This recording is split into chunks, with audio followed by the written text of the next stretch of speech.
नमस्कार। आज हम आपको एक ऐसी शख्सियत से मिलाने जा रहे हैं जिनका रुतबा पानीपत ही नहीं पूरे हरियाणा में भी उनका नाम है, और वो है अपने प्रदेश प्रमुख हरकेश शर्मा शिवसेना से एक मुलाकात। प्रधान जी, हमें आपसे बातचीत करना चाहें और एक जनता का भी सवाल है कि अभी 2 दिन पहले हरियाणा के मुख्यमंत्री एक अस्थायी हॉस्पिटल का उद्घाटन करने के लिए बालजटान पहुंचे थे और वहां पे पूरी भीड़ थी, जिसके लिए जनता का एक सवाल था कि हमारे लिए तो पाबंदियां हैं, क्या नेताओं के लिए नहीं? आपने जो सवाल किया बड़ा अच्छा सवाल किया कि मुख्यमंत्री खुद जो है लॉकडाउन लगाते हैं पूरे प्रदेश में और प्रदेश की जनता को कहते हैं कि इसका पालन करना है आपने, और जब तक लॉकडाउन है आपने घरों से बाहर नहीं निकलना, आपने दुकानें नहीं खोलनी। लेकिन उससे ज़्यादा दुख की बात है कि मुख्यमंत्री आप ही अपने देशों की धज्जियां उड़ा रहे हैं। ये गलत कार्य हुआ। अस्थायी रूप से जो कोविड हॉस्पिटल का उद्घाटन किया गया, ये ऑनलाइन भी किया जा सकता था, जबकि इन्होंने कई फ्लाईओवरों का उद्घाटन जो है ऑनलाइन किया है। यहाँ भीड़ इकट्ठी करने की जरूरत ही नहीं थी। यहाँ 400-500 आदमी इकट्ठा करना, ये तो मुख्यमंत्री को खुद चाहिए था कि ये क्या कर रहे हो आप। ये देखिए, एक तरफ तो हरियाणा के मुख्यमंत्री किसानों को कहते हैं कि किसान भीड़ इकट्ठी करते हैं जिसकी वजह से गाँव में कोरोना फैला, जबकि ऐसा कुछ नहीं है। एक तरफ मुख्यमंत्री खुद ही जो है इतनी भीड़ इकट्ठी करके, क्या मुख्यमंत्री भीड़ इकट्ठी करें तो उसमें कोरोना नहीं आता? कोरोना ये देख के आता है कि कोरोना ने केवल किसानों की रैली में ही जाना है। यहां तक कि जब मुख्यमंत्री ने अगर शादी का कोई प्रोग्राम है, वहां 11 आदमी अलाउड किए हैं। अगर किसी की डेथ हो जाती है, उसका संस्कार के लिए 11 आदमी रखे हुए हैं, अलाउड किए हैं। तो मुख्यमंत्री खुद ही जो है इतनी भीड़ इकट्ठी कर रहे हैं। ये बड़ा ही गलत कार्य मुख्यमंत्री ने किया, ऐसा नहीं करना चाहिए था। मैं तो यहाँ तक कहता हूँ कि अगर मुख्यमंत्री ईमानदार हैं तो मुख्यमंत्री को तुरंत रिजाइन दे देना चाहिए था, और हरियाणा के डीजीपी को मुख्यमंत्री के ऊपर मुकदमा दर्ज करना चाहिए था कि उन्होंने लॉकडाउन नियमों का उल्लंघन किया है। जिस दिन मुख्यमंत्री पानीपत पहुंचे थे, उसी दिन हिसार भी पहुंचे थे यहाँ आने से पहले, और वहां पे किसानों पे लाठीचार्ज भी हुए हैं। देखो, एक तरफ तो पूरे प्रदेश में कोविड महामारी फैली हुई है, इतनी बुरी तरह महामारी फैली हुई है, लोग कीड़े मकोड़ों की तरह मर रहे हैं। और मुझे बड़े दुख के साथ कहना पड़ रहा है कि पूरे प्रदेश में ना तो दवाइयाँ हैं, ना वेंटिलेटर है, ना बेड है। लोग बिना ऑक्सीजन के मर रहे हैं, बिना दवाइयों के मर रहे हैं।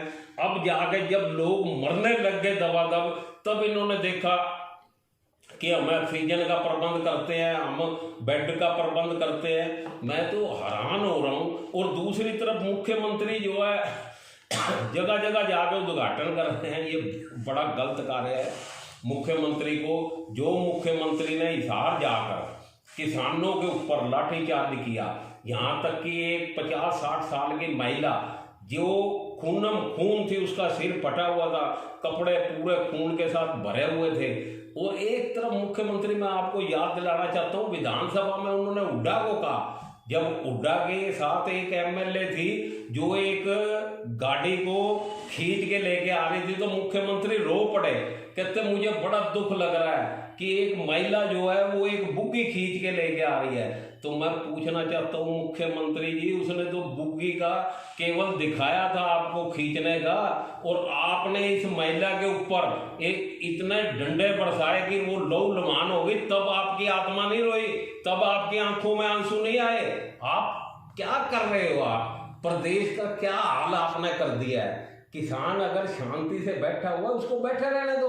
कोरोना वायरस महामारी वैसे ही चली हुई है। अगर आपको ज्यादा दिक्कत है तो आपको चाहिए देश के प्रधानमंत्री से बोलते कि जो इनके काले कानून बने हैं उनको वापस लो। कोरोना महामारी चल रही है, ये अपने घरों को जाएं। आप कह रहे हो कभी कांग्रेस के ऊपर घेर देते हो, कांग्रेस राजनीति कर रही है, किसानों को आगे कर रही है, कभी आप किसानों को कह देते हो कि किसान राजनीति कर रहे हैं। ऐसा मौका ही क्यों देते हो आप? आपने 3 काले कानून जो लागू किए हैं उनको वापस लो, किसान अपने अपने घर जाएं, मामला यहीं खत्म हो जाता है। और इस समय तो कोरोना वायरस महामारी ने जो एक विकराल रूप ले लिया है, उसको रोकने के लिए ये सबसे बढ़िया तरीका है। ये जो आपने बताया, इसके साथ साथ में एक और मेरा सवाल है कि इस समय जो महामारी चल रही है और दवाइयों की किल्लत आ रही है, दवाइयों के रेट ज़्यादा हैं, और जैसे कोविड-19 में जो वैक्सीन जो 18+ को लगनी है उसकी शॉर्टेज, इन दोनों के बारे में आप क्या कहेंगे? खुद सबसे पहले तो मैं आपको बताना चाहता हूँ कि जिस तरह से प्रदेश और देश में कोरोना महामारी के दौरान कोरोना दवाइयों को लेकर जो कालाबाजारी हुई, उससे ये पता चलता है कि सरकार नाम की चीज पूरे प्रदेश और देश में नहीं है। यहाँ जंगल राज चल रहा है। आप ये देखिए कि किस तरह से जो है 700 रुपये का एक इंजेक्शन जो है वो 25-25 हज़ार में ब्लैक मार्केटिंग उसकी हुई है। यहाँ तक कि ऑक्सीजन सिलेंडर जो है कई गुना महंगे दामों पर दिए गए। एक एम्बुलेंस वाले ने सोनीपत से मरीज को लेके आया पानीपत के लिए, उससे 56,000 रुपये ले लिए, जबकि ये 70 किलोमीटर का डिफरेंस है। आप ये देखिए, इतनी अंधेरगर्दी, इतनी कालाबाजारी, प्रशासन सरकार कहाँ है? सरकार नाम की तो चीज कोई काम ही नहीं कर रही। आप मुझे ये बताइए कि क्या मुख्यमंत्री को ये नहीं चाहिए था कि जितने हॉस्पिटल हैं उनका निरीक्षण करते? यहाँ तक कि जो जितने प्राइवेट हॉस्पिटल वाले हैं उन्होंने ज्यादातर ने कोरोना की आड़ में खुली लूट मचाई, और जो असहाय कोरोना वायरस से ग्रस्त मरीज थे उनको लूटने में उन्होंने कसर नहीं छोड़ी। कि अगर मुख्यमंत्री और प्रशासन सही तरीके से कार्य करता तो उनकी इतनी जरूरत नहीं थी कि वो ऐसे कालाबाजारी करते। बाकी रही बात आपकी, आपने कहा कि कोविड का जो इंजेक्शन है वो 18+ से ऊपर वालों को लगना चाहिए था, और वो इस समय उसकी शॉर्टेज चल रही है। तो मैं आपको बताना चाहता हूँ, 3 दिन पहले ही दिल्ली में पोस्टर लगे। लोगों ने कहा पोस्टर में, प्रधानमंत्री को कहा कि जो हमारे बच्चों को कोरोना वैक्सीन लगनी थी वो आपने मोदी जी विदेशों में क्यों भेज दी, लेकिन उनके ऊपर मुकदमे दर्ज करने और 15-20 जनों को उठा के अंदर घेरना, ये बड़ा ही गलत कार्य सरकार ने किया है। प्रजातंत्र है, हर किसी को अपनी आवाज रखने का अधिकार है। कोई यहाँ ये नहीं कि तानाशाह की सरकार है, कोई बोलता है तो उसके खिलाफ मुकदमे दर्ज कर दे।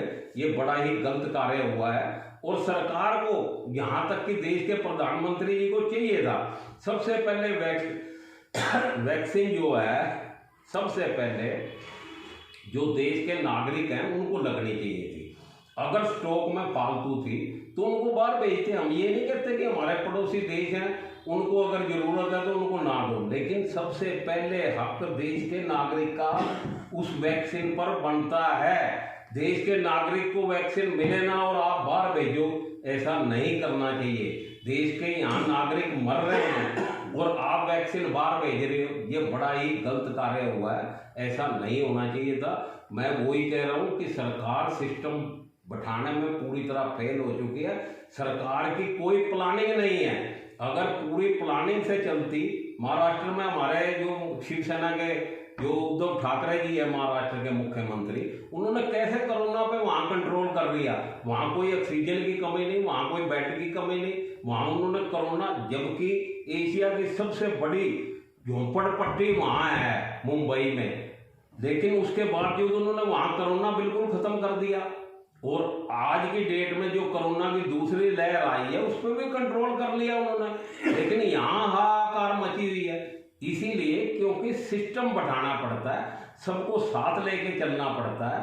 हमारे देश के प्रधानमंत्री जी मोदी जी को भी चाहिए कि विपक्ष को और धार्मिक संस्थाओं को लेकर साथ लेकर चले और पूरी प्लानिंग से चले, ताकि पूरे देश से हम कोरोना महामारी को जो है इसका जो इस समय विकराल रूप है उसकी चेन को तोड़ सके।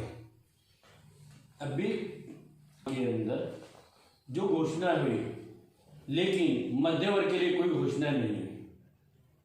देखो, मध्य वर्ग ही हमेशा पिसता है, क्योंकि जो अमीर आदमी है उसको कोई फर्क नहीं पड़ता।